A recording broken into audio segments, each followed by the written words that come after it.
A single bolt of lightning sliced open the night sky, illuminating a desperate woman clutching her ruined designer coat, stranded on a road at the edge of nowhere.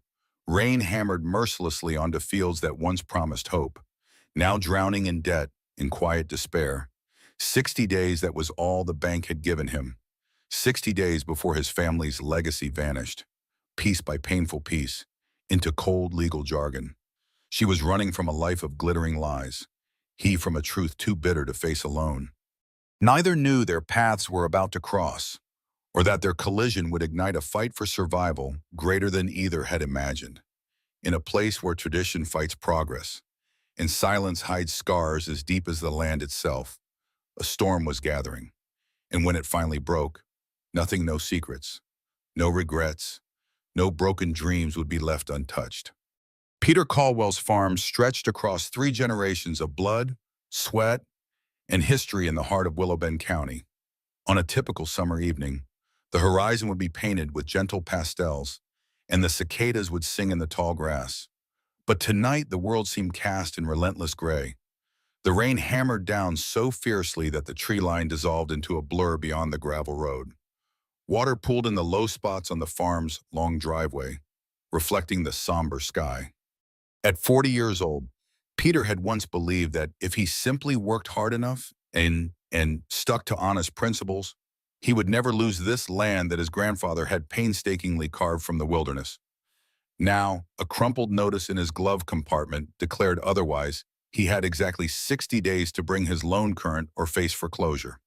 He'd reread that letter so many times he could recite every ruthless line, from the polite salutation to the final, unnerving signature of the bank's regional manager. Despite his broad shoulders and calloused hands, evidence of a man who had served in the Army Reserve before returning home, Peter couldn't stop his gut from twisting into knots. The farm had weathered hailstorms, droughts, and plagues of insects. But it had never been threatened quite like this by the cold calculation of financial institutions. Evening was pressing in, and Peter's old Ford pickup grumbled along the county road, its windshield wipers flailing against the downpour. Shadows crept across the fields, turning the wheat tips into an indistinct mass. The foreboding storm underlined his own personal tempest, bills stacking higher than the silos, unfulfilled equipment loans, and that ticking clock giving him just 2 short months to find a miracle. Lightning sliced the sky, momentarily illuminating the deserted road. That was when he spotted something unusual, a small luxury sedan on the shoulder, hazard lights blinking weakly in the sheets of rain. As Peter slowed down, he could make out a faint silhouette, someone standing beside the car with an umbrella turned inside out by the wind. Ordinarily, he might have driven on, mindful of potential dangers in picking up strangers, but this storm was vicious, and he wasn't the sort to leave anyone stranded. Besides, he remembered the time, years ago, when an older farmer helped him fix a flat tire at 2 in the morning on a similar road. Passing on that kindness felt like the right thing. Pulling over, he left the engine running and rolled down the passenger window. Water immediately sprayed in. "Everything okay?" he called out, raising his voice above the deluge. The person turned, revealing the shape of a woman, her hair plastered against her face. She clutched what looked like an expensive handbag close to her body. Even from a distance, Peter registered the incongruence: a luxurious coat, high-heeled boots ill-suited for rain, and a complexion too polished for Willow Bend's typical scenery of dirt-caked laborers. "My car died," she shouted, her accent crisp with a refined edge. "And there's no signal. Could you please help me find some place to stay?" It wasn't lost on him that Willow Bend County's cell service often failed, especially during storms. Peter leaned across the seat, shoving aside feed invoices. "I can give you a ride," he said, not sure about accommodations. "Though, town's got one motel, and it's usually half shut." She eyed him warily but with palpable relief. "I'd be grateful," she replied. "Name's Peter," he called, pushing open the passenger door. "Peter Caldwell." She paused, then gave a courteous nod. "Camilla Addison," she said, shivering as she climbed in, dragging her soaked handbag with her. In that moment, the swirl of storm water, the oppressive threat of foreclosure, and the arrival of a mysterious stranger converged on Peter's world. Little did he suspect that this rain-lashed encounter would set into motion a series of events capable of reshaping both his faltering farm and Camilla's hidden life. The sound of the rain drummed on the truck's metal roof like rolling marbles. Inside the cab, the air was thick with humidity and the faint scent of hay that clung to Peter's work jacket. Camilla tried to shake off the excess water from her coat, but it was no use. She was drenched, her usually neat hair plastered against her cheeks. As the old pickup rumbled back onto the road, water sluiced from the windshield in frantic arcs. Peter squinted through the downpour, managing the steering wheel with the calm of a man who had navigated countless storms. "That fancy car of yours won't be going anywhere until morning," he said, eyeing the rear view to confirm it was safe to merge back onto the lonely stretch. "Car battery? Maybe something else, I'm not sure," Camilla replied, pushing wet strands from her forehead. "I must have taken a wrong turn off the highway." By the time I realized my mistake, the engine started sputtering. She paused, trying to regain composure. "I'm sorry to trouble you like this." He shook his head. "No trouble. Storms this fierce can rattle the best of us. Folks around here help each other out." Camilla studied his profile. High cheekbones, a day's worth of stubble, and a fatigued stoicism in those blue eyes. His hands, gripping the wheel, bore small scars and calluses. A man who'd seen real work and maybe more. She glanced at the clutter on the dashboard, a stack of old receipts, an Army Reserve patch, and a battered photograph of an older couple in front of a big red barn. Her stomach twisted with uncertainty. She'd told him only her name and abbreviation, really Camilla Addison, which was close enough to the real one plastered across global fashion magazines. Technically, she was Camilla Addison St. Clair, but after so many years in Paris, the name had become synonymous with runway shows, high-profile collaborations, and penthouse apartments. Now, that image was the last thing she wanted to carry around. She'd fled the city under a hail of paparazzi rumors, boardroom bickering, and her own creative burnout. On a whim, she'd flown stateside. She thought she could vanish, rediscover something genuine, but here she was, half lost in rural America, rescued by a man who wore his worn optimism like a second skin. As if sensing her introspection, Peter spoke up. "Not many folks pass through Willow Bend on purpose," he said gently. "You traveling alone?" She forced a small smile. "Yes, I needed some distance from everything. I was on my way to a quieter place, hoping for a bit of solitude." He nodded, sympathy flickering across his eyes. "I get that. Sometimes distance is the only thing that keeps you sane." The storm raged outside, turning country roads into shallow creeks. Lightning flashed, illuminating fields of grain and rows of neglected farmland. In the short distance, Camilla caught sight of dilapidated barns, shuttered diners, and the flickering neon of what might have been a fuel station.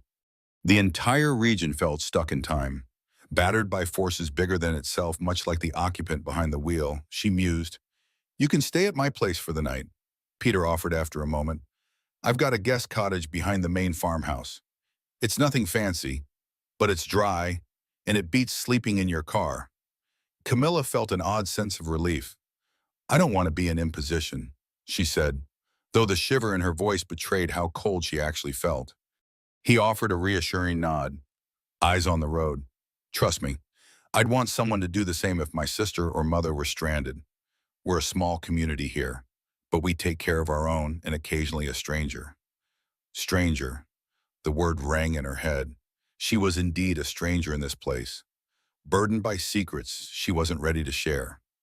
Watching the passing shadows, Camilla wondered if her impulsive flight from Paris might actually lead her somewhere better. The beep of a low-fuel light refocused Peter's attention. They still had a mile or two before hitting the farm. Camilla pressed back against the old seat, feeling the weight of exhaustion. Perhaps the quiet of Willow Bend County was exactly what she needed. She glanced at Peter's strong hands once more, uncertain of his own private storm. They both had troubles, no doubt, and as the truck bumped along the muddy path, She had no inkling that their troubles were about to collide and, in some miraculous way, might just cancel each other out. The rickety porch light struggled against the torrent of rain as Peter pulled his truck to a stop in front of a two-story farmhouse. Even in darkness, Camilla noticed the once bright paint was peeling, and the gutters sagged a bit. Yet an inviting glow shone from the windows, illuminating a wide porch stacked with crates of produce and garden tools. As Peter killed the engine, a fleeting lull in the rain allowed them to dash up the steps. "Come on," Peter beckoned, opening the front door. Inside, the house felt like an homage to a bygone era. The living room boasted scuffed hardwood floors, a large stone fireplace, and family photos that lined the walls, pictures of birthdays, of harvest celebrations, and of a younger Peter in uniform, his face set with determination. The air smelled faintly of spiced apples and worn leather, a comforting aroma that contrasted sharply with Camilla's usual environment of polished marble and expensive perfumes. She stood there, dripping onto the doormat, struck by how long it had been since she'd set foot in a genuine family home.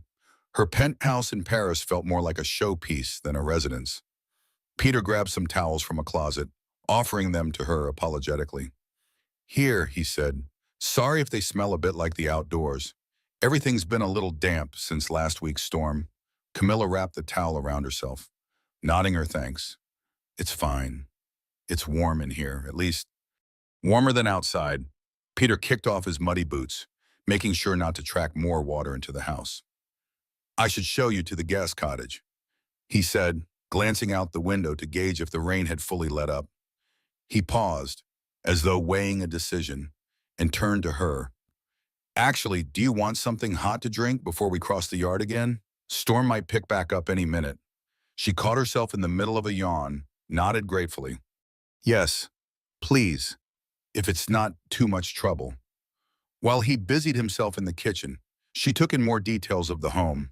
Framed on the mantel was a photo of an older man, presumably Peter's father, in the same farmland setting, arm around a smiling woman. Next to it was a folded American flag in a triangular case, and on the stone fireplace hung a set of dog tags. She couldn't help but wonder if that was related to his military service. By the time she wandered into the kitchen, the kettle was whistling on a stove that looked older than either of them. The tile counter showed signs of repeated repairs, and a handwritten calendar hung on the wall, marking planting schedules, payment due dates, and scribbled reminders in thick black marker. She noticed a day circled in red ink just under 2 months from now, with the simple note, "Final notice." A pang of curiosity rose. Peter set a mug of tea in front of her. "Chamomile. Don't have much else." He tried for a small grin, but fatigue weighed on him too. "Hope that's okay." "It's perfect," she replied softly, pressing her hands to the warm ceramic. She took a cautious sip, grateful for its steadying effect. "Thank you." He slid into the seat across from her, bracing his arms on the table. In the overhead light, the lines of worry etched on his face became more evident. She recalled the battered notice in his truck and the red-circled date on the calendar. She recognized desperation had felt it often enough herself, though she had spent the past few years surrounded by opulence. She knew deep down how quickly things could be taken away. "Once you've dried off a bit, I'll show you out back," he said, clearing his throat. "Won't be fancy, but it's got clean sheets. Tomorrow morning, if you want, we can see about towing your car and figuring out your next steps." Camilla swallowed, her gaze drifting to a cluster of envelopes on the table, many marked with bold red stamps. She decided not to pry just yet. "Thank you," she said again, meaning it. Outside, another rumble of thunder reminded her they weren't out of the storm's grasp, but for the moment she had found a small refuge and possibly, so had he. The cottage was no more than 50 yards from the main house, but the walk there felt like an obstacle course, thanks to slick mud and puddles that threatened to swallow their shoes.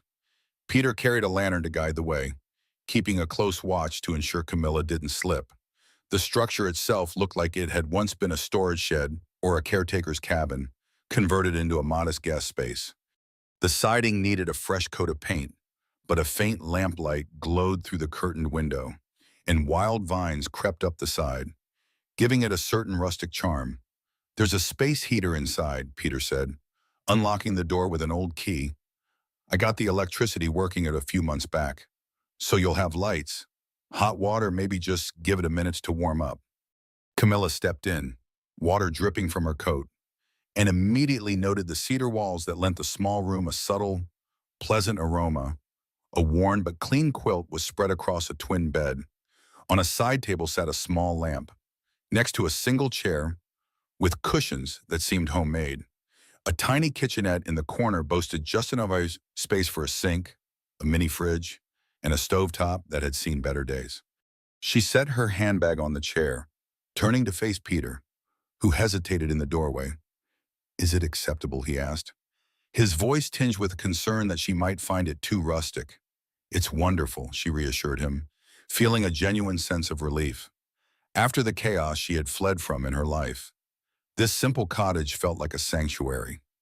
She removed her coat, now heavy with rain, and draped it over the edge of the bed. "I really appreciate this." He nodded, unsmiling but cordial. "Well, if you need anything, I'll be over at the main house. I'm up at 5 most mornings. You can come by any time." She lingered for a second, noticing how his eyes flicked around the cottage, as if he were silently apologizing for its humble state. "Peter," she said softly, "thank you." Their gazes met, and she thought she saw a flicker of warmth in his otherwise guarded expression. "Get some rest." "Camilla," he said at last, switching on the little lamp. "Night."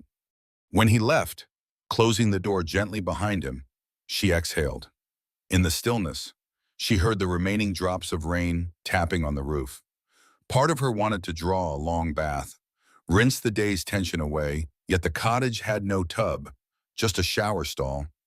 Instead, she flipped through her handbag, retrieving a tablet, a sketchbook, and her phone. No signal, as expected. Sighing, she powered down the phone. She was free, at least momentarily, from the calls of her agent, her business partner, and the board members who relentlessly demanded new collections, new ideas, new everything. She opened her sketchbook, half wondering if the muse might return in this quiet. For a moment, the blank page stared back, mocking her. She felt an old familiar anxiety clutch her chest. She had not truly designed anything from the heart in over a year. Each runway piece in Paris had been more a product of commerce than creativity. Now, in the solitude of a humble farm cottage, she might rediscover the spark that made her name a staple in high-fashion circles. But as lightning flashed outside, she closed the notebook again. She needed sleep more than anything. Laying back on the bed, she pulled the quilt over her, inhaling the faint scent of lavender that clung to the fabric. The storm had begun to wane, and the gentle patter of rain soothed her. In that soft darkness, her thoughts drifted to the man who had taken her in. He carried burdens, just like she did, and something about the stoic sadness in his eyes touched her more than any Paris runway applause ever had. She slept without dreams, lulled by the quiet possibility that tomorrow might bring a new beginning. Peter rose before dawn, as he always did, compelled by years of discipline, first from his upbringing, then from his military service. Outside, the clouds had thinned, leaving trails of dew across the fields. Within the house, he brewed a pot of coffee and scarfed down a piece of toast. There was too much to do, and time never seemed to stretch far enough. His routine included a quick inventory of feed for the animals he still kept, though the stock was smaller than it had been in the farm's heyday. He used to have a small herd of dairy cows, but financial strains forced him to sell most. Now he had a few goats, half a dozen chickens, and an aging horse named Duchess, who neighed at him as if to demand a morning greeting. With so many obligations, a normal man might ignore the presence of a stranger sleeping in his guest cottage. But Peter was not a normal man. Duty, discipline, and decency were ingrained into his character. Before 7, he walked to the cottage. He found the door ajar, revealing Camilla, already up, standing at the small stove with water simmering in a kettle. She wore a borrowed flannel shirt over her sleek black trousers, an odd combination that made him grin inwardly. Morning, he said, tapping lightly on the doorframe. She turned, startled at first, then offered a cautious smile. I wasn't sure where to find breakfast, so I thought I'd just make some tea. Plenty of coffee back in the main house. But tea works too. He stepped inside, noticing she'd tidied the small space. I can run you into town if you want. Might get your car towed so a mechanic can have a look. That would be great, she replied, picking up the cup of tea. I really appreciate all this. Are you sure it's okay for me to stay another night while the car gets fixed? He nodded. I'm sure. No sense rushing you out in the shape your car's in. At least let me see if old Bill in down at the station can help with a decent tow. They shared a subdued moment as sunlight began spilling through the single window, illuminating the dust motes in the air. Camilla studied Peter's face more carefully. He appeared a bit younger in daylight, the early lines around his eyes suggesting the weight of worry rather than age. I, noticed your schedule pinned up in the house, she said tentatively. Lot of tasks for one man. He shrugged, trying to brush it off. I manage. She wasn't done. In the envelope on your table, final notice if I'm overstepping. Just tell me. Her voice held genuine concern. Peter inhaled, staring at the swirling steam in her mug. He wasn't sure why, but something in her tone prompted honesty. Maybe it was because she, too, seemed to carry secrets. I owe the bank more than I can scrape together, he admitted softly. $50,000 behind on a farm loan that's ballooned.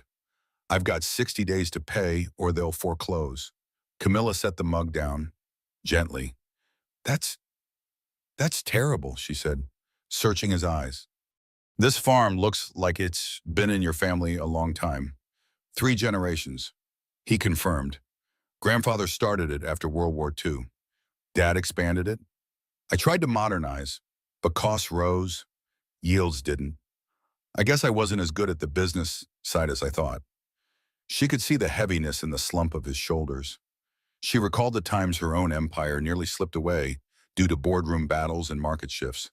Maybe we'll think of something, she said quietly. Not knowing how, but feeling compelled. He didn't respond. Instead, he gestured out the door. If you're ready, let's get to town. Best do it before Bill closes up early. Stepping outside, they saw that the storm had washed the world clean. The sky was a sharp blue, the earth fresh with possibility. Camilla followed Peter to the truck, though neither realized that in their quest to fix one broken car, they were beginning a journey that might also rescue a broken farm and maybe each other. Town was hardly more than a handful of buildings arranged around a single main street. An old-fashioned gas station, a diner named Millie's Place, a corner store, and a post office lined the dusty pavement. A large brick structure that once housed the county bank stood vacant, windows boarded up, a testament to the economic decline that Willow Bend had been nursing for years. As Peter pulled the truck up to the lone auto shop, Camilla surveyed the surroundings with a mixture of curiosity and sadness. She noticed more shuttered windows than open storefronts. People on the sidewalks were mostly older folks, wearing worn clothes, peering at her as if she were some exotic creature. She felt self-conscious about her city attire. Even though she wore the flannel shirt over it, Old Bill turned out to be a barrel-chested man with grease-stained hands and an easy grin. Peter Caldwell, he said by way of greeting. Figured I'd see you soon, what with that rattle in the back of your truck. Or is this a social call? It's my friend here, Peter explained. Stepping out of the truck, her car broke down on County Road 16 last night. Think you can haul it in? Bill tipped his cap. Sure can. Just point me to it. You got the keys? Miss Camilla nodded and handed them over, grateful for the friendly efficiency. Thank you. Whatever it costs, I'll pay. Bill shrugged. We'll see what's wrong first. Might not be too bad. While Bill prepared his tow truck, Peter guided Camilla toward the diner, ignoring the curious glances from a pair of onlookers who muttered something under their breath, likely about the expensive, mud-stained boots she was wearing. Inside Millie's Place, the smell of bacon, coffee, and frying onions enveloped them. It was busy for a small town diner, filled with farmers, truckers, and a few tourists heading to destinations beyond Willow Bend. They slipped into a booth, and a middle-aged waitress with a kind smile approached. "Morning, Peter," she greeted warmly. Scribbling on her notepad, the usual Peter nodded. "Yes, please. And whatever the lady wants." Camilla glanced at the menu, noticing plain but hearty dishes. She ordered scrambled eggs, toast, and coffee. As the waitress left, she looked at Peter. "You know everyone here, don't you?" He gave a short laugh. "Mostly. Guess folks can't keep secrets in a small town. Everyone's business is everyone else's." Camilla stirred sugar into her coffee. "That sounds both comforting and suffocating," she mused. "Yeah, that's about right. The place is dying, though," he added, glancing at the line of vacant shops across the street. "Used to be more jobs, more kids running around. Now, it's mostly older folks and a few families hanging on. The rest left for the city." She pursed her lips. "Is that why the bank closed?" "Partly when the regional branch was losing money, so they consolidated. Now people have to drive 30 miles just to deposit a check." Their waitress returned with plates of eggs, bacon, and toast. Camilla inhaled the comforting aroma, realizing she was hungrier than she thought. As they began to eat, conversation drifted to her car troubles, then circled around to the farm. She kept an eye on Peter's expression, trying to gauge how much the foreclosure weighed on him. She caught glimpses of a forced bravery that masked deeper pain. "It's not your problem," he remarked suddenly, catching her studying him. "I mean, I appreciate the sympathy, but I know you've got your own worries." She hesitated, debating whether to divulge her own secrets. "Let's just say I ran away from a storm bigger than the one last night," she replied cryptically. "Sometimes you need to drive until you can't anymore, just to remember who you are." Peter's gaze softened. "That's exactly it, isn't it?" he said. "You try so hard to hold everything together. Then one day you realize maybe you need to let it fall apart for a bit, figure out if it's worth rebuilding." She nodded, impressed by his insight. Before she could respond, Bill poked his head through the diner door, waved them over. The car was on its way to the shop. They stood to leave, both feeling the subtle shift in their connection, a mutual empathy that was steadily forming, anchored by the recognition that they each carried burdens too heavy to bear alone. By late afternoon, the sun blazed overhead, causing heat to shimmer off the pavement outside Bill's auto shop. Camilla's car diagnosis came back with good news and bad news. The good news, the engine was mostly intact. The bad news, the alternator and battery were shot, and a specialized part for her luxury import would need to be ordered. It could take a few days to arrive. "It's not the simplest fix," Bill apologized, wiping sweat from his brow. "But I'll get you running again soon enough." Camilla thanked him, privately relieved she wouldn't have to rush off. While the indefinite delay might have been an inconvenience in her old world, part of her welcomed the excuse to stay on the farm a bit longer. She and Peter hopped back in his truck and headed home, a comfortable silence between them. Halfway down the gravel road, he turned to her. "We're having a potluck tonight at the community center. Nothing fancy, just neighbors and families. You're welcome to come, if you don't mind small-town gatherings." She blinked, surprised by the invitation. "I sure." She agreed. "I'd like that." Peter offered a faint smile, returning his focus to the dusty path ahead. As they arrived back at the farm, Camilla returned to the cottage to freshen up while Peter did his afternoon chores. She found herself rummaging through her suitcase, which contained mostly stylish outfits ill-suited for rural life. She picked a simple blouse and jeans, silently hoping she wouldn't stand out too much. Dusk approached, painting the sky in gold and violet streaks. Camilla followed Peter into his truck once more, and they drove a short distance to a small, time-worn building on the edge of town with a fading sign, Willow Bend Community Hall. Inside, folding tables were pushed together, laden with casseroles, fried chicken, cornbread, and various homemade pies. The chatter of voices mingled with the gentle strains of a local fiddler in the corner. Peter introduced her around. Many recognized him from childhood or from his father's days in county leadership. A few shot glances at Camilla's polished manner, but most were welcoming enough, offering polite nods or quick handshakes. A plump woman with a grin that didn't quit approached them. Peter Caldwell. I hear there's a new face in town, she teased, elbowing him. You must be Camilla. Camilla returned the woman's grin. Yes, lovely to meet you. I'm Mary Archer. I was friends with Peter's mother. Goodness, we've watched him grow since he was in diapers. She winked at him, then turned back to Camilla. Come get a plate before it's all gone. They found seats at a long table. Camilla sampled the local dishes, savoring the hearty flavors. It was a far cry from the haute cuisine she was used to, but it tasted comforting. She observed the animated chatter older men trading stories about crop yields, young mothers juggling toddlers, and a small group of veterans in a corner wearing caps that declared their branch of service. Occasionally, people glanced at her, curiosity evident. She realized that in this little world, every outsider was cause for speculation. Peter explained that events like these were about community support, sharing a meal, sharing news, and sometimes raising funds for a neighbor in need. As the evening wore on, talk shifted to the challenges facing Willow Bend, shuttered businesses, farmland consolidation, and the city folks who bought up properties only to leave them idle. When Mary Archer made an announcement about a raffle to help a local family behind on mortgage payments, Camilla felt Peter stiffen beside her. She saw the flush creep up his neck and realized they were talking about him, in code. The raffle collected a decent sum, but it was a drop in the bucket compared to what the bank demanded. After the potluck ended, a handful of neighbors lingered to chat. Mary embraced Peter, murmuring something about not giving up. He gave a tight smile, changing the subject. When they finally drove off, the star-strewn sky blanketed the silent farmland, and Camilla's heart ached with empathy. This man was being propped up by a community that didn't have much themselves, yet they were all trying.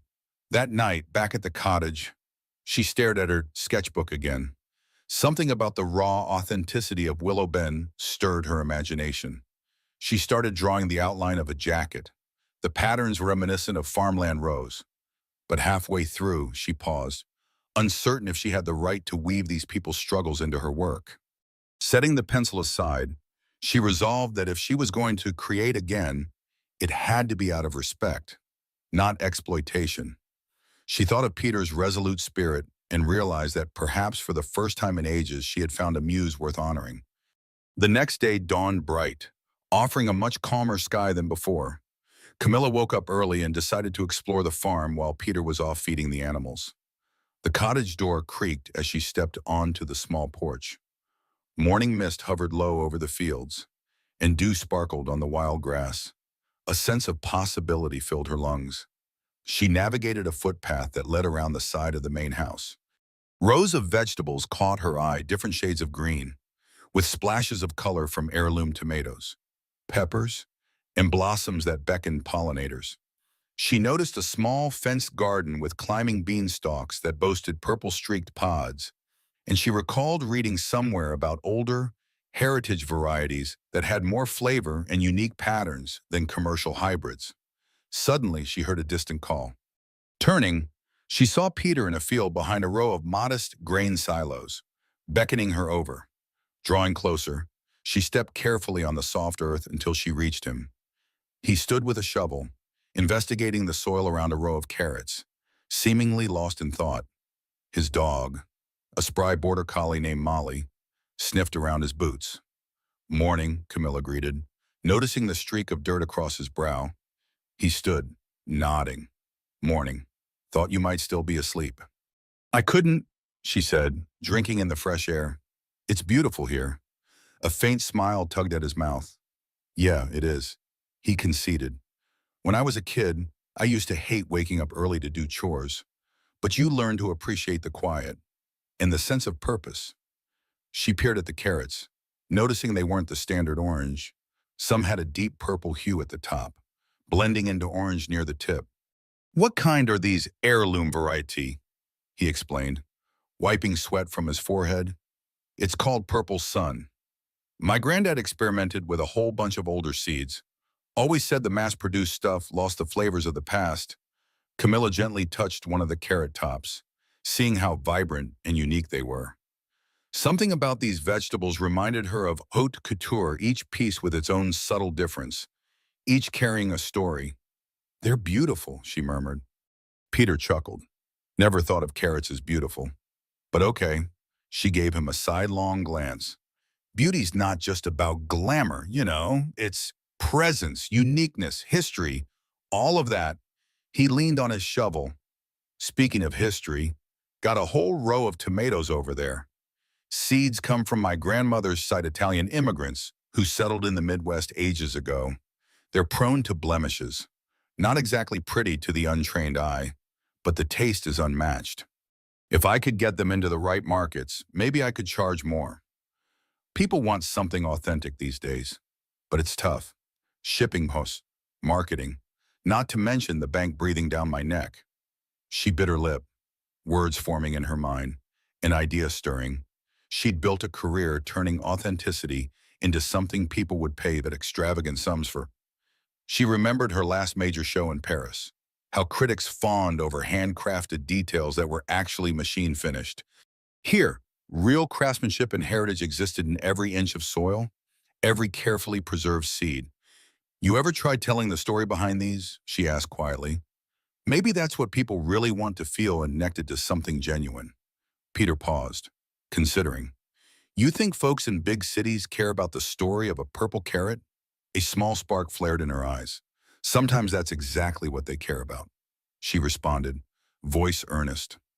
They want to feel like they're part of something real. Maybe if you package it right, present it properly, you'll find a market that sees heirloom vegetables as a treasure instead of a novelty. He raised a brow, curiosity mingling with doubt. You sound like you know a thing or two about branding. She simply smiled, wiping her hands on her jeans. Let's just say I have a little experience with storytelling. A week passed, and the initial awkwardness of house guest and host began to melt into an unspoken camaraderie. Every morning, Camilla would help Peter with small tasks, collecting eggs from the chicken coop, washing produce for the local farmer's market, or even driving the old tractor under his watchful guidance. Her hair, once meticulously styled, was now frequently tied in a casual ponytail, her nails chipped from working in the dirt. In the evenings, she returned to the cottage with a new sense of purpose. She'd started sketching again, filling pages with designs inspired by the colors and textures of the farm's heirloom crops. Each vegetable variety hinted at a pattern or silhouette, reminiscent of how she once found inspiration in cathedrals or exotic foreign textiles. There was a guilt tugging at her, though she was using Peter's livelihood as a muse, and she wondered if she was overstepping. Meanwhile, Peter noticed fresh signs of life around the farm.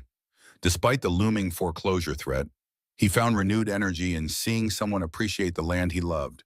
She asked questions about the old seeds, about soil health, about how to tell the difference between a healthy vine and one that needed pruning. In sharing these details, Peter recalled the passion that once fueled his dream to make the farm profitable in a way that honored tradition rather than chasing industrial norms. Their conversations strayed into personal territory at times. Camilla learned that Peter had lost his wife, Ellie, years ago in a car accident, and had returned from active duty only to bury her. The farm became his anchor, though it was riddled with financial storms he never anticipated. For his part, Peter learned that Camilla had built her career in Europe, gained international acclaim, and then burned out under the relentless pressure of delivering bigger, flashier collections. She was running from more than just paparazzi. She was fleeing a sense of hollowness. At night, they shared simple dinners in the farmhouse kitchen. The first time Camilla attempted cooking a vegetable casserole, it ended up slightly scorched. Peter teased her gently, but also admitted it was nice to see someone else trying to keep the kitchen alive. The lonely rooms, once echoing with silence, were starting to feel lived in again. One late evening, they settled on the porch with cups of tea, watching lightning bugs dance over the fields. The worry of foreclosure pressed heavier on Peter's mind as the calendar days kept ticking away. He had managed to sell some produce at a decent price to a local co-op, but it was peanuts compared to the bank's demand. Camilla sensed the tension. You mentioned packaging the story of these heirloom crops, he said quietly, glancing over at her. How exactly would someone like me do that? I don't have a PR firm. I can't even afford to hire a photographer right now. Camilla ran her thumb around the rim of her cup. People pay for experiences, not just products, she mused. If you show them that these carrots, tomatoes, beans, whatever carry heritage, flavor, and uniqueness they can't buy at the supermarket, they'll pay a premium. Maybe collaborate with local chefs or specialty stores in the nearest city. He exhaled a long breath. Nearest city is 40 miles away, and they have grocery chains with their own suppliers. She nodded, acknowledging the reality. Then a timid smile curved her lips. What if you go beyond local? If you created an online presence, pictures, stories, maybe even a subscription service for rare heirloom produce? I've seen it work for smaller, artisanal brands. His eyes searched hers. It sounds ambitious. It is, she agreed. But if you do nothing, in 60 days, he swallowed hard, the weight returning. I lose the farm. Camilla reached out, her hand brushing his. I'm not promising miracles, but I do think we can try something different. Maybe I can help more than just cooking a scorched casserole. Their eyes locked for a moment, a silent understanding that there was risk in mixing personal empathy with business. Yet, maybe that was exactly what each of them needed. Early the next morning, Camilla placed a call from the cottage on her spotty cell reception, climbing onto a chair near the window just to find a single bar of signal. She left a voicemail for her longtime friend and assistant, Felicity Parker, who was still in Europe managing Camilla's personal brand operations. In a measured tone, she asked for help connecting with a few specialty food retailers and boutique PR contacts in the U.S. She kept details vague, not wanting to blow her cover, but Felicity would figure out the subtext. Stepping outside, Camilla spotted Peter unloading bags of feed from his truck. A short conversation later, they agreed to schedule a small tasting event, an idea Camilla had proposed. They'd invite a handful of local supporters and maybe a chef or two from the nearest decent restaurant. Show off the heirloom varieties, discuss their unique stories and flavors, and hope to drum up some advanced orders or partnership offers. Peter wasn't sure who'd come, but he had nothing to lose. Camilla realized she'd have to handle logistics. Over the next few days, she tapped into every contact she could recall, bloggers who wrote about artisanal foods, a lifestyle journalist from a regional paper who'd once covered one of her fashion shows.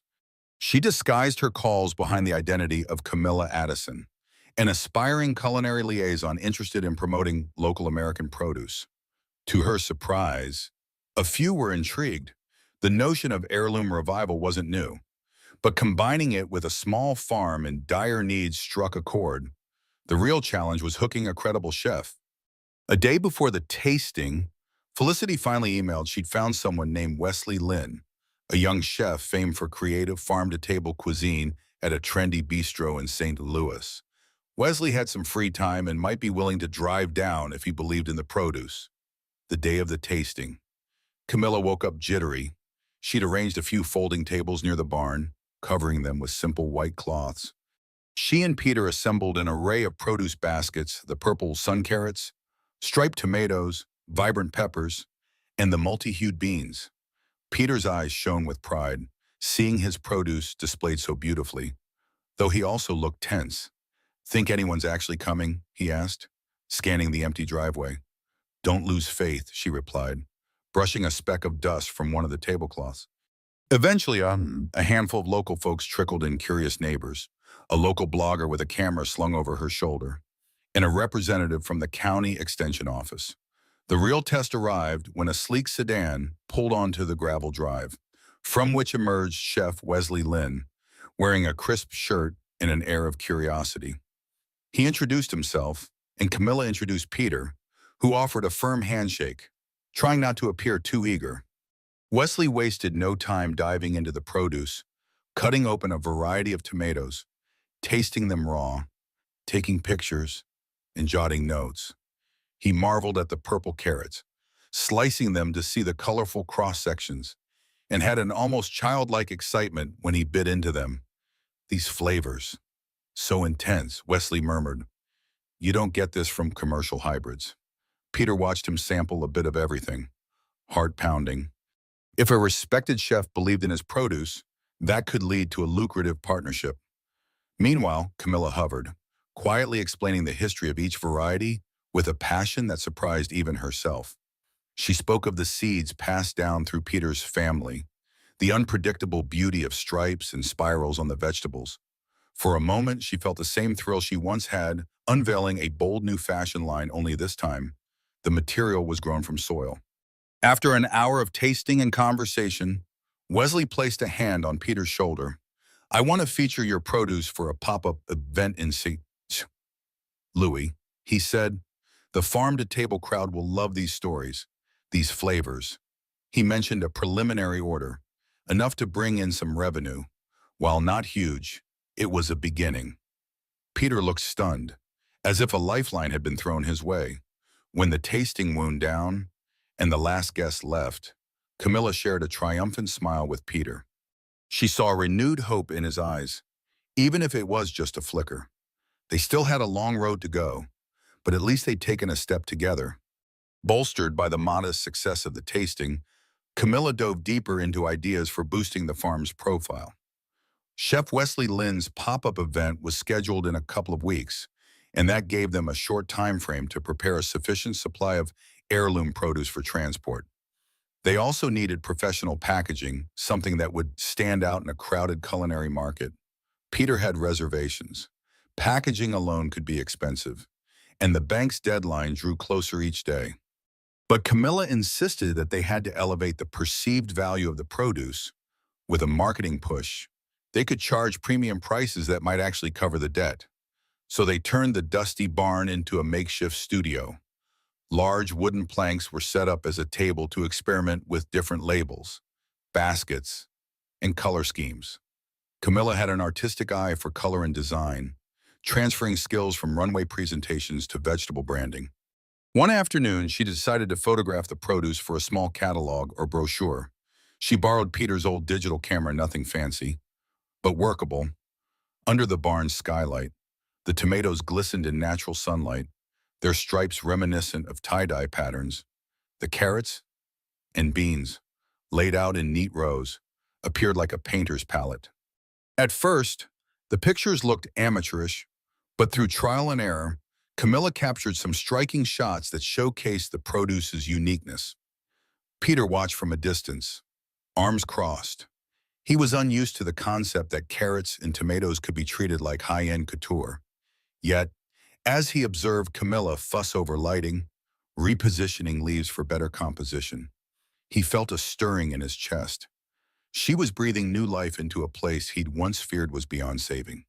One evening, after hours of trial runs, Camilla wiped her brow and sank onto a stool. I think we have enough decent photos to make a small brochure, she announced, flipping through the camera's gallery.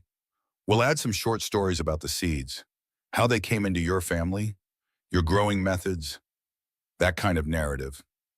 Peter offered a hesitant nod. And you think people will actually read it? She smiled, a mix of patience and conviction. You'd be surprised how hungry people are for authenticity. They see processed, soulless products everywhere. An heirloom tomato with a story about your grandma's seeds is more than just a tomato, it's a piece of heritage. He touched the edge of one photograph, where the swirl of purple and orange in a carrot looked almost unreal. I guess I never thought about it that way. Always seemed normal to me. What else would we grow besides the seeds my family left behind? Camilla set the camera aside. That's the beauty of it, she said softly. What you consider normal can be extraordinary to someone else. We just need to help them see it.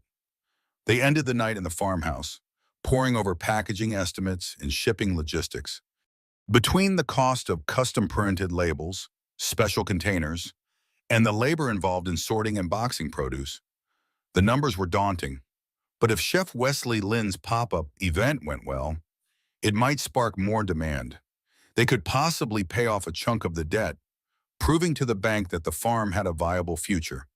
At a particularly tense moment, Peter sighed, resting his forehead in his hands. What if this doesn't work, Camilla?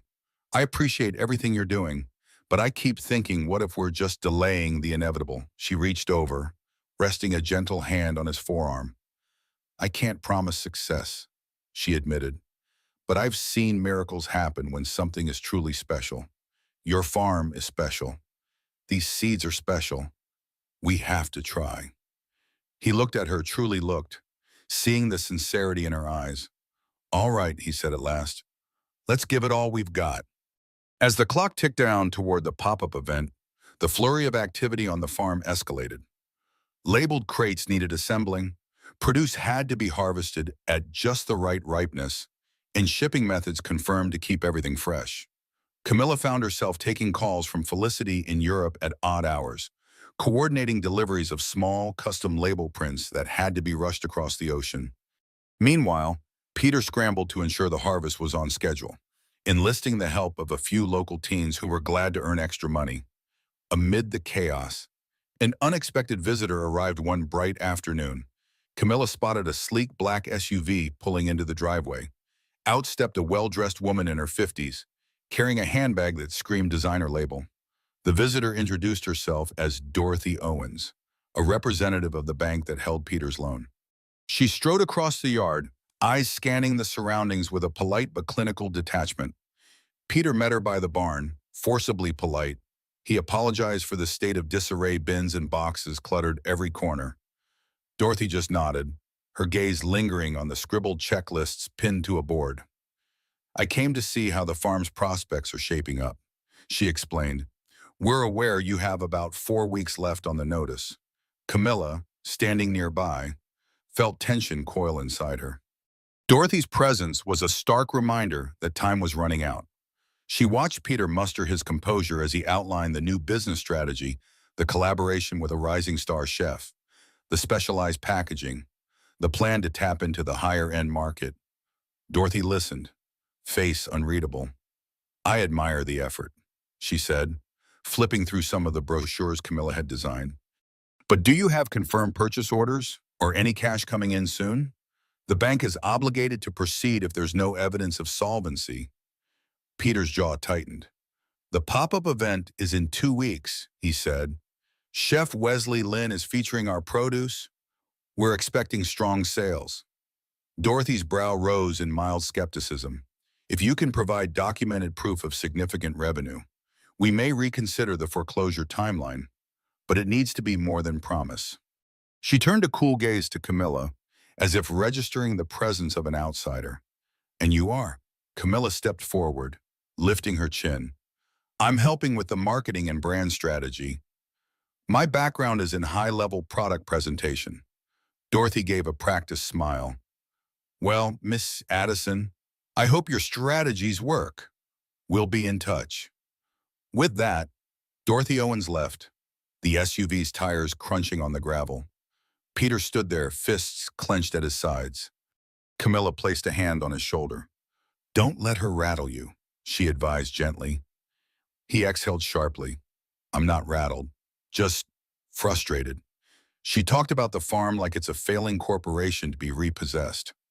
Camilla understood. "You've worked all your life here, and they reduce it to numbers on a balance sheet."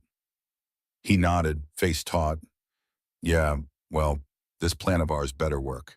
If it doesn't, the bank will be the proud owner of my grandfather's legacy." Refusing to let despair settle, Camilla refocused. "One step at a time," she said. "Let's get everything ready for the pop-up. We'll make it a success. You'll see." Yet, that night, as they finalized the crates for shipping, both wore the weight of Dorothy's unspoken threat. A single event had to generate the kind of revenue that would convince the bank not to call the loan a near-impossible challenge. Still, they had no choice. It was do or die for Caldwell Farm, and neither Peter nor Camilla was prepared to watch it crumble without a fight. At last, the day of the Louis pop-up arrived. A caravan of 2 trucks, one driven by Peter and another by one of his teenage helpers, rolled out before dawn, each laden with carefully packed heirloom produce. Camilla followed in her repaired sedan, which Bill had managed to fix just in time. The journey was tense. Farmland gave way to highways. Highways led to city streets, and soon they were navigating crowded urban blocks that made the farm feel like a distant dream. Chef Wesley Lynn's bistro was a small, modern space with glass-paneled walls overlooking a bustling street. The pop-up, he explained, would transform the space for a single evening into an immersive farm-to-table experience. Tickets had sold out within days, partly due to Wesley's reputation and partly due to the novelty of rare heirloom vegetables from Willow Bend. Camilla, wearing a simple black blouse and slacks, jumped into action upon arrival. She and Peter unloaded boxes of carrots, beans, tomatoes, peppers, each labeled with a story of its heritage. The bistro's staff marveled at the colors. Cameras flashed as local food bloggers and a small TV crew hovered, capturing the setup. Though he tried to hide it, Peter was visibly anxious. He'd rarely set foot in a bustling city restaurant, let alone pinned his financial hopes on one. As the event began, guests filtered in food critics, influencers, curious locals. Wesley introduced the menu, a series of dishes each featuring one of Caldwell Farms' vegetables. Between courses, there were short presentations about the history of each variety, often led by Camilla, who spoke with poised clarity reminiscent of her days commanding a fashion runway. The purple sun carrot, ladies and gentlemen, is not just a colorful novelty, she explained, gesturing to a plated appetizer. Its lineage dates back generations in Peter Caldwell's family. The flavor you taste reflects decades of careful cultivation. It's both produce and living history. Peter watched, astounded by how elegantly she spun the narrative. She had the crowd eating up every word, along with each vibrant dish. When he stepped up to talk about his grandfather's seeds, his voice trembled at first, but the sincere passion in his eyes soon won them over. The story of a small farm's fight to preserve heritage struck a chord with diners weary of mass-market everything. As plates were cleared and replaced with new culinary inventions, guests scribbled notes, snapped photos, and posted on social media in real time. The fervor of interest grew. Some asked if they could buy produce directly after the event. Others wanted to visit Caldwell Farm. By the end of the night, Wesley stood up to applause. A big thank you to Peter Caldwell and Camilla Addison for bringing these remarkable heirlooms to us. Tonight's special produce boxes are available at the front if you want to take some of this farm experience home. The wave of hungry interest that followed both relieved and overwhelmed them. Nearly all the boxes sold out. People were paying top dollar, some even tipping extra, enthralled by the authenticity and flavor. A local specialty grocer approached Peter, discussing a trial order. A high-end restaurant manager left his card, proposing a collaboration.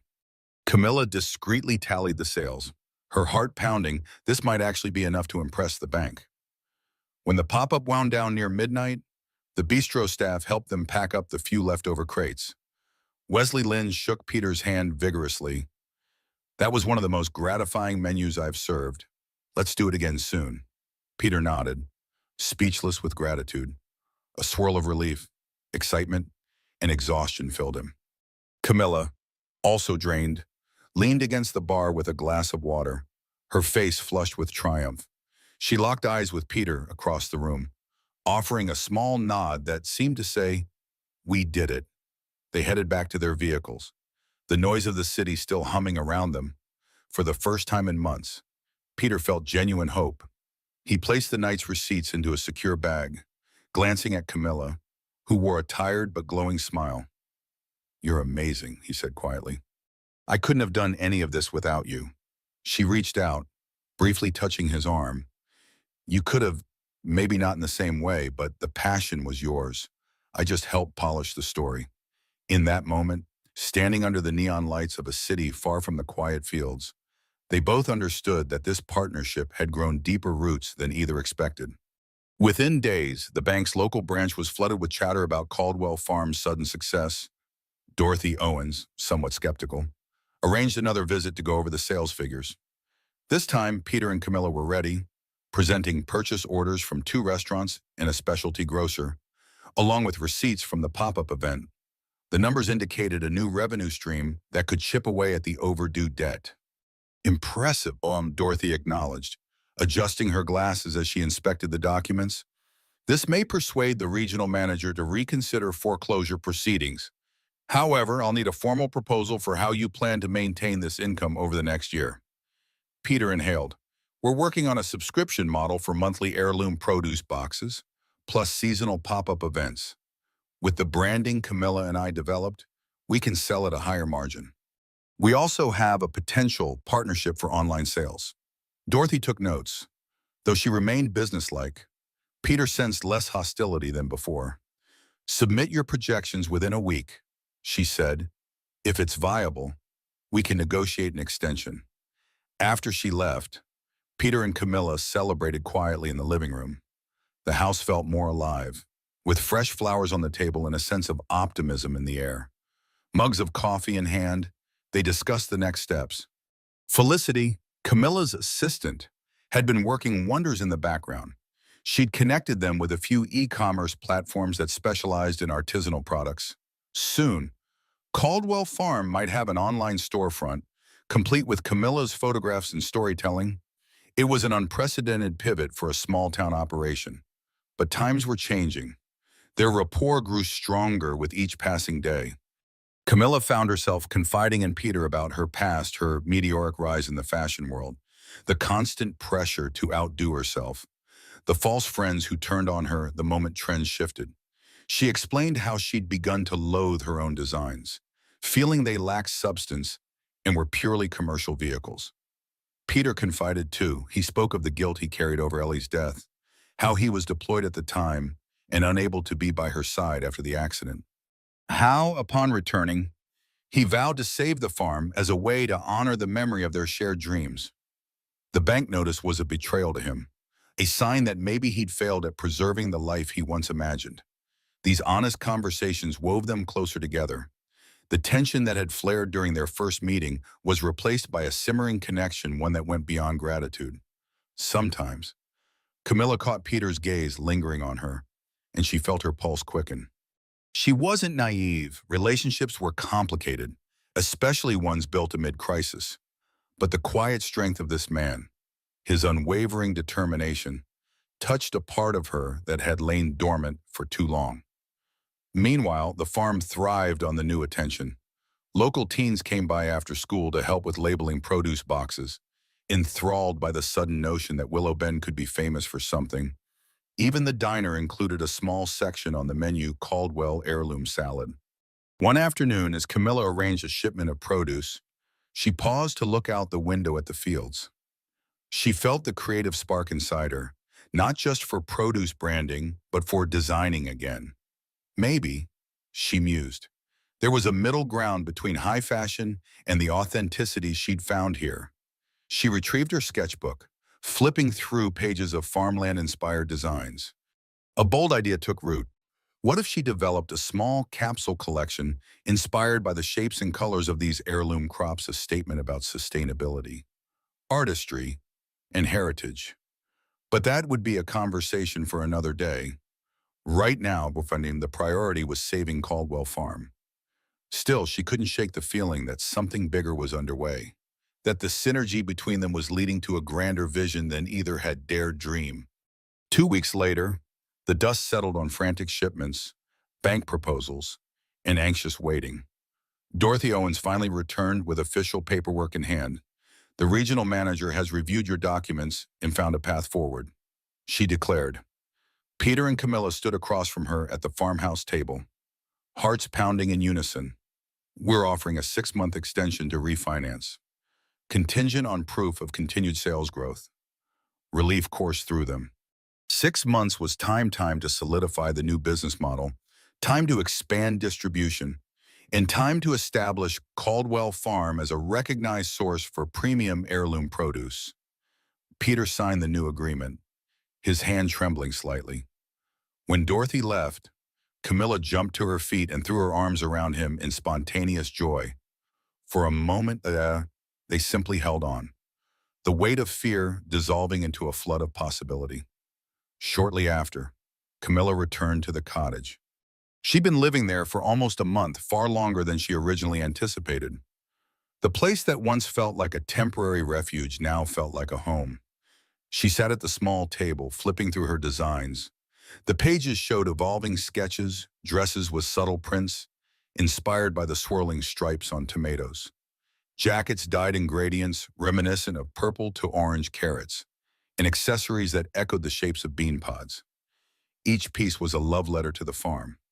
Felicity called again, pushing for Camilla to return to Europe for an upcoming fashion week. The board was restless. Rumors circulated about her sabbatical. Camilla hesitated, eyeing the farmland outside the window. She realized she didn't want to go back to business as usual. Something fundamental had shifted in her. That evening, she and Peter climbed into his truck for a quiet drive through the fields. The summer light stretched long shadows across the land. Row after row of crops swayed in a gentle breeze. Camilla rolled down the window, letting the warm air wash over her face. "Where do we go from here?" Peter asked, voice subdued. She turned to him. "We keep building on what we started. Now that the bank's eased up, we can plan beyond survival." He nodded, as though contemplating more than just the financial future. "What about you?" he asked, softly. "Your life is in Europe, fashion weeks, and big contracts. Are you heading back?" She let the silence linger, feeling the truth resonate in her chest. "I'll have to, at least to settle things," she admitted. "But I'm not the same person who left Paris. I don't want to churn out empty designs anymore."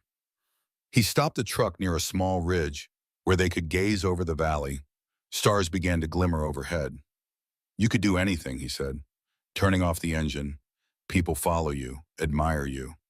You could incorporate this place into your work somehow." She smiled, tears threatening. "That's exactly what I'm thinking.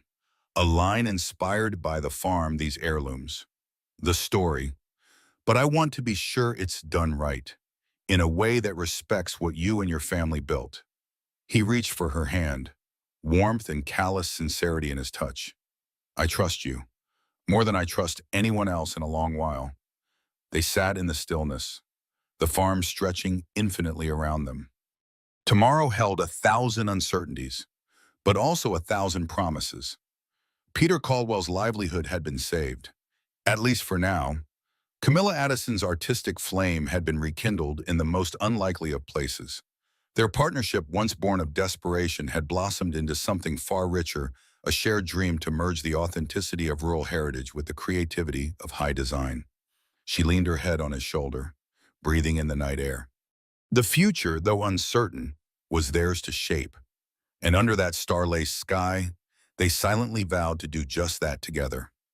This remarkable story is more than just the triumph of an underdog farmer and a glamorous fashion designer.